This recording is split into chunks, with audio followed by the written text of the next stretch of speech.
is transforming e-resource acquisition and management for both libraries and service providers. New challenges and opportunities emerge in the collection development, management, and negotiations for open access materials. Our panel will answer questions about changing workflows in their libraries as a result of open access. We will save time for questions at the end. Panelists will comment on staffing needs and interactions with other stakeholders such as publishers, vendors, researchers, academic research offices, granting institutions, campus faculty, and library unions, including the various ways they tackle issues on article processing charges. And finally, offer some best practices we can all benefit from. At EBSCO, we adjust to what our libraries need and find a way to add value to the ongoing serials life cycle. The largest part of our effort has been identifying and cataloging the various open access options for our library customers, to include read and publish and subscribe to open models. When these options become available, depending on the publisher, we notify libraries that they are available both by flagging in and adding to EBSCOnet, our subscription management system, and often through separate announcements. We are always discussing how we can do this better with our internal and external facing teams. As libraries transition to transformative agreements occur, EBSCO has a process in place to work with publishers and libraries to reconcile any changes related to the transition. We have not done as much to change our workflows, but more has changed in how we manage our title database and cataloging for new open access publishing options as they become available. This work is done upfront by our publisher relations and title database teams before orders are even placed. When this happens, we have internal processes that kick in to advise our customer-facing teams about the new models. There are trickle-down workflows to create awareness with libraries. We are advising libraries on when new models are available. Some of this is handled via general announcements in EBSCOnet or specialized offers per customer, depending on the publisher. Our customer service teams have workflows where they are checking with libraries early in the renewal season to confirm when they are participating in new transformative agreements. We have lots of conversations, including periodic conversations across the teams, such as our package team, customer service, and sales, to discuss transformative agreements and packages in general. We try to be aware of who is moving to a read and publish, for example, and what offers are on the table. As renewals come in, we are ensuring customer orders are tagged as read and publish as we process orders to set up packages instead of the title-by-title orders when needed. We also work with publishers to identify title-by-title orders for customers to convert to read and publish when required. Overall, I'd say it boils down to profiling, reporting, and communication across our internal teams with publishers and with our libraries for the new journal models. And of course, a little bit of collaboration, trust, and cooperation and mutual respect to ensure that the library workflows are efficient and moving in the right directions in this ever-changing world of serials. So let's move to our questions for our panelists. Please tell us about yourself, your institution, and why you started to engage in open access agreements. Hello. Yay, it works. Good morning, everybody. I'm Jill Emery. I'm the Collection Development and Management Librarian at Portland State University, and we currently spend a quarter of our budget on open access agreements or open access resources. We are a Research 2 institution, which for those of you not in North America, that means we are kind of a secondary tier university research institution, not a primary tier institution. We started engaging in open access agreements first with the humanities because we wanted to say that these agreements are for everyone. They're not just for STM folks.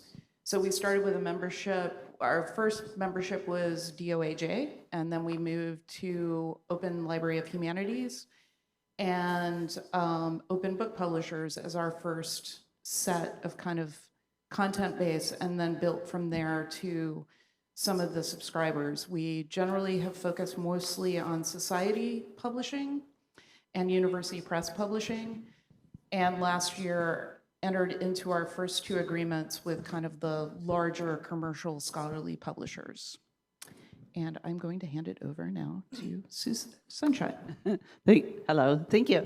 My name is Sunshine Carter. I am the Director of Collection Strategy and eResource Management at the University of Minnesota in the Twin Cities. We are an R1, which is the highest level of research in the systems. And we have an FTE of over 50,000. I manage the eResource management team and also the collections budget, which is around $18 million a year. And we have invested a lot into open access. First off, I should say that we have a lot of individuals who work on open access in the libraries. That's everything from a scholarly communications librarian who I work closely with, my team who manage a lot of aspects of the acquisitions process, and of course our open scholarship committee. So everything I'm telling you today has been a group project and a cast of many. We really started engaging in open access because it was the right thing to do. It's really the most equitable aspect of publishing that we can promote, and we needed something really sustainable. And in 2019 is when we really started working on figuring out how to manage that. It's when my colleague Allison Langham-Petro and I call the 4th wave of open access occurred, and we were just flooded with open access agreements. We needed to figure out a path because we really think research should be open. And so with her and myself, we really had new capacity in including the new open scholarship committee that we had rebooted. So I will hand it over to Cindy. Hi, everyone. I'm Cynthia Elliott. I am a collection management librarian at the University of Arizona Libraries. I work with our Senior Information Resources Officer and our ScholComm librarian on open access agreements through the licensing process and also through tracking. And then my group manages acquisitions, journal renewals. We do vendor management tracking of what we have, what we subscribe to, our entitlements, and we interface with our eResources group. We're all in the same department. We have a centralized collection model, so we all work in the same department in different units. So we all work fairly closely together, and similar to what Sunshine was saying, it's a cast of characters that work on open access. University of Arizona Libraries University of Arizona is a Research One institution. We have close to 50,000 students, similar to Minnesota, and we are a very active research producing institution. And I think 2019 is probably pretty accurate for us as well, when we really started to see a lot more open access agreements come through. And we realized, wow, the tipping point for needing new workflows, at least in my role around acquisitions, was really coming to a head because we were spending a lot more time trying to sort these things out. So that's how I came into open access, is just working closely with colleagues and realizing, oh, we really need to come up with some new ways to do this because our current ways weren't working. Thank you. This is a multi-part question. How has open access agreements changed your workflows, and what was one surprising challenge of opportunity you didn't anticipate when starting to implement open access agreements? All right. So for Portland State, what changed mostly is the fact you have to do reiteration almost every year with reevaluating where you're at with the deal and how your open access is being utilized and whether it's being utilized. We have made a concerted effort to go into deals because of faculty demand, but that does not always mean that faculty are fully aware that you have something available for them to take advantage of. And the other part of that is sometimes even when you do have a deal available, there are faculty who don't want to take advantage of that, and they need to be able to have an off-ramp. And so some of what has been surprising is figuring out how to make that off-ramp work for them so they don't automatically get forced into publishing openly when they don't want that. I would say another part of our challenge has been we are a multi-union campus. Our faculty have one union, our adjuncts have a separate union, and it turns out in the case of situations where we're doing tokens that we are allowing people to publish with, we cannot allow our adjuncts to take advantage of that because of their contract, their union contract. So we had to figure out how to identify who was in what role within the organization to determine who does get to take advantage of utilizing a token system, which is why we prefer unlimited or unfettered open access agreements whenever possible through Subscribe to Open or through those mechanisms.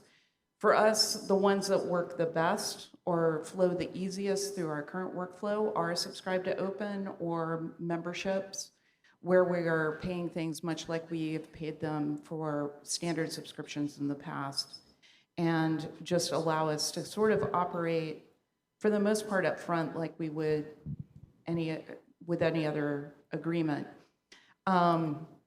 Our challenge has been with kind of doing the token system with a couple of publishers and making sure that we are making that well known and promoting that as best possible across campus. And in order to do that, we've found that we have to work really closely with our research office and actually promote through them these deals as opposed to promoting directly from the library, because it gets picked up much more readily from the research community when it's coming from the research office. All right, from the Minnesota perspective, I'll tell you a few things about what changed with our workflows. About maybe 2016, 17, my staff started asking, this journal went open access, we don't have to pay it anymore. Should we track this in any way? And I was like, that's a good idea. So we have this long list. I don't know if it's really necessary anymore, but it is interesting to go back in time and take a look at which journals you no longer have to pay anything for. And these are just one-off journals that you hear about. It's not a very long list, but that's one of the very first things that started happening. And since then, we have done a lot of things to help us with our workflow. And I'll tell you kind of chronologically, or what actually happens in the workflow, not really what happened chronologically in terms of our planning. So one of the things that we've done is we've created a value statement about open access. You can see that at z.umn.edu/towards-OA, and that really lays out what we are focusing on in open access, which is sustainability, supporting our authors' abilities to retain their rights, publish green whenever possible, and that we prefer Subscribe to Open, and that we really do not like read and publish agreements at Minnesota. So in 2020, we set aside funds to support open access infrastructure and switching to Subscribe to Open. This is not an ACP or an APC fund. This is not something that we give to authors to publish open access. So we started with $50,000 we set aside for investing in DOAB and investing in any of the archives that were coming out, or anything that was, like OA switchboard or something like that. So we started that. We're up to about $130,000 just because of, I call it a snowball effect, where we transfer funds as we invest more and more. But we also invest in other ways. We have seen some licensing clauses that are new to us, so that's taken some adjustment too. We also have been surprised the most with the amount of questions from both our authors or our researchers. And really, one of the most surprising parts is that we have almost all of our agreements are auto approval, so we don't have to approve. But there are edge cases where the vendor will come back to us and say, is this person really affiliated? And what affiliation means differs in all of the contracts, but really, that is really hard to figure out sometimes if someone is affiliated or not. And I know you're like, they are or they aren't, but that's not really true. So that has been the most surprising aspect. So with our organization, our scholarly communication librarian manages all of the platforms and manages all of the APC tracking. Well, we don't track APCs per se, but all of the different ways that publishers and vendors are providing the information around where our authors are publishing. And so we are in very close communication. She is like right here all the time now, because that has really changed for us, because in acquisitions now I have to be involved in every single part of the open access process now, because there's so many different ways to get our content that is open access. And so we put all of our OA agreements in our contracts software agreement, like we do our other in our contract software system, just like we do our other agreements. And we have to use an OA tag to find them. So that is different for us. Like, we've just had to carve out new workflows for OA that we didn't have before for my group, and that's fairly newish. We've created new fund structures, and that's been a little complicated to create new fund structures when you have a very tight budget, and our budget is one in, one out pretty much for ongoing resources. And so we track whether something's a membership, if it's OA, is it ongoing? And sometimes with OA, it can be more than one thing. And so we've had to have lots of conversations about what are we counting as OA? What are we considering? What fund does it get paid out of? So those kinds of conversations we've had within our, that are fairly newish around that. And then for tracking detailed OA publication support, that has changed. We use Excel, yay, Excel. Just because, like, there's so many different ways to get that information. If I want it, I have to pull it from all the platforms and put it someplace so I can easily get to it, because it's just not available easily in one place, as in most of the information that we deal with. So that would include something like supplier name, your purchase order number, your start and end dates, your entitlement information, what APC information you have, what titles did you previously subscribe to, do we track this? We're seeing so many more offers for read and publish, subscribe to open, and when we explore these with vendors, then, like, it just starts off brand new workflows for us. And so tracking them has gotten a little complicated. Could you repeat that question, or the question that Cindy was answering? Actually, yeah, I think she was answering the next question. Did I jump ahead? I'm sorry. I have not had enough coffee today, I guess. That's okay. How do you track these agreements and APCs, and have you had to adjust your collections or acquisition management systems? Has this changed your interactions with publishers and vendors? So Cindy, so following up from what Cindy was saying, we did create that new fund, and so that has been interesting, and trying to figure out what are we ultimately trying to do. Like, I'd say in like worst case scenario, all of our budget would be in TSCOA. But that's not practical. So what are we trying to do?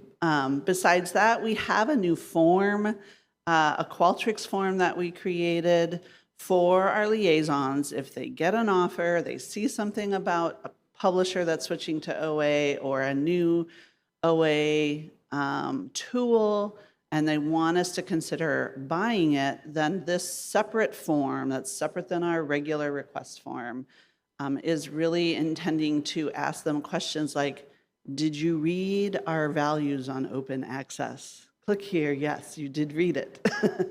Is this sustainable? Does the publisher have a website? What is their investment in getting to fully open access? They have to answer these questions. This was our second version of the form. The first form that we had was modeled after a few other institutions and consortia that had created these systems. And it was really overwhelming to try and answer like 100 questions about an open access offer. So we made it really simple, and we just said like, hey, like just tell us the basics of this, but have you really looked at it?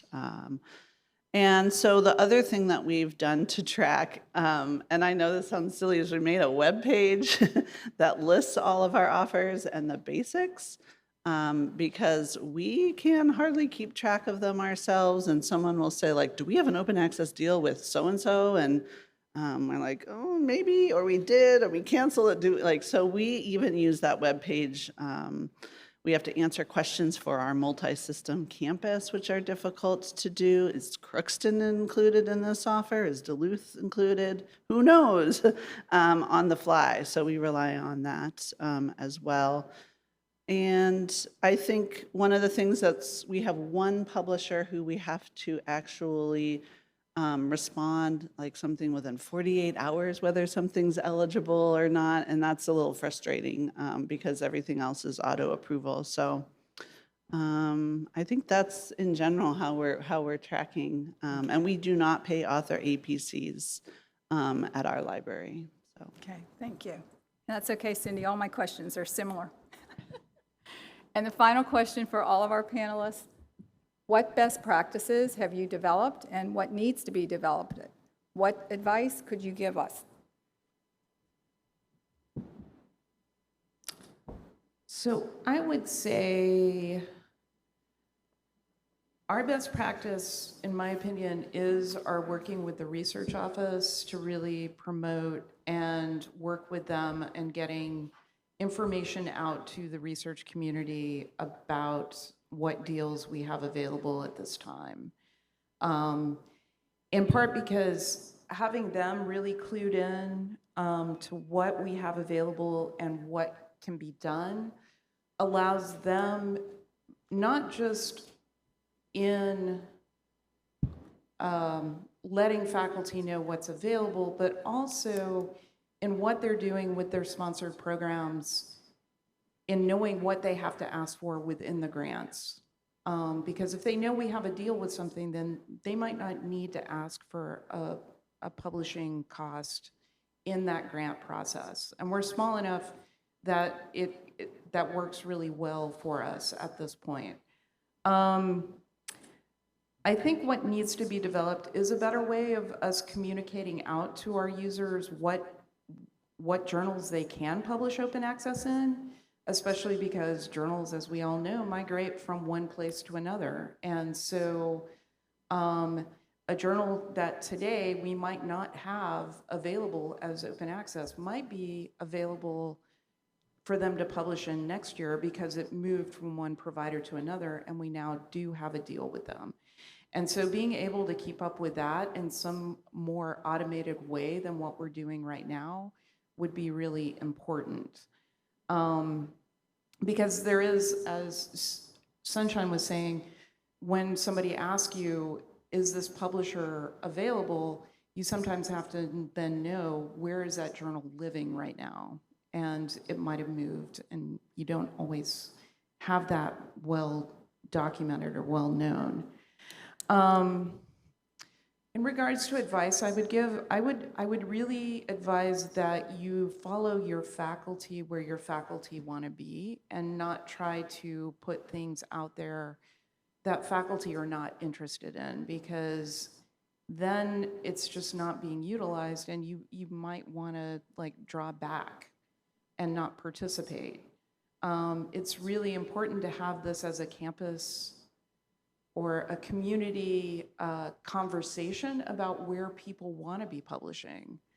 And I think we have been successful in being able to use some of the systems that we've used by knowing where our faculty want to be publishing and where they want to be, as really driving where we need to be doing deals and making things work for them.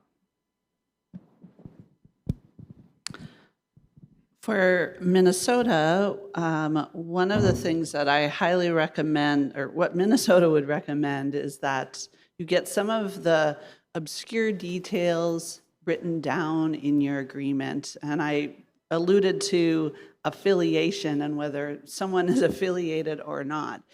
I think it's a good idea to get into the agreement. What is this? You have the spirit of the agreement. The goal is to have publications from those who are affiliated with the University of Minnesota. So you're going to encounter all sorts of edge cases, perhaps, where you need to respond to the vendor. For example, you have a PhD student who's been there for 5 years, and then they graduate and they're working on a manuscript. And so 6 months later, you get an email asking, is this person affiliated? Well, not technically, but they just left here 5 years ago. They were here for 5 years. They are writing up their life's work.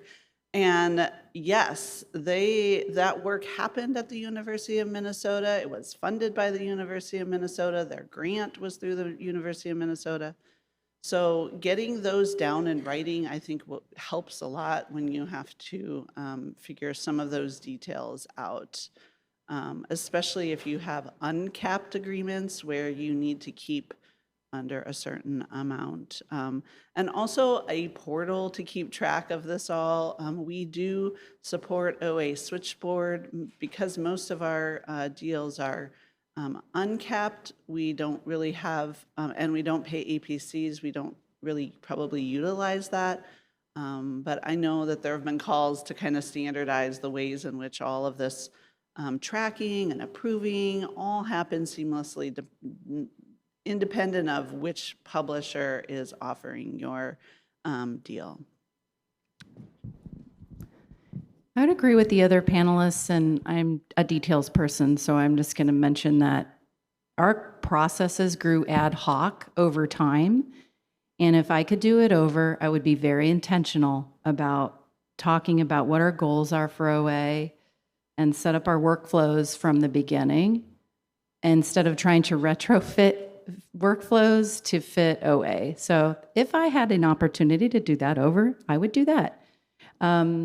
I think our discovery of OA could be better. We do have a filter for OA in our ILS system, but we don't do a terribly great job of tracking those things because we just don't have time. So I would say that, setting up at least a filter in your discovery layer will catch as much OA for your researchers or other folks that want to access your OA publications. And then I would also suggest something that I've been thinking about is creating an OA toolkit for your public-facing library folks who are working with your instructors, put it on your website, something so that you can point those folks to here's where we have opportunities to publish open access, here's where you can find out more information about your campus access to that. And that way it's like a place to jump off and have conversations with your campus users about what's an option. And then we should probably spend more time tracking it. And so I think that would be something else I would say that we could do a better job doing that. Thank you, Cindy, Sunshine, and Jill. And before I open it up to questions, I just want to mention a very relevant new article on this very topic by Matthew Goddard and Curtis Brundy, both at Iowa State University. The title is Open Access Workflows for Academic Libraries. You can actually find it on the Iowa State repository right now, but it is forthcoming in the July 2024 issue of College and Research Libraries. Good article. Okay, questions for our panelists?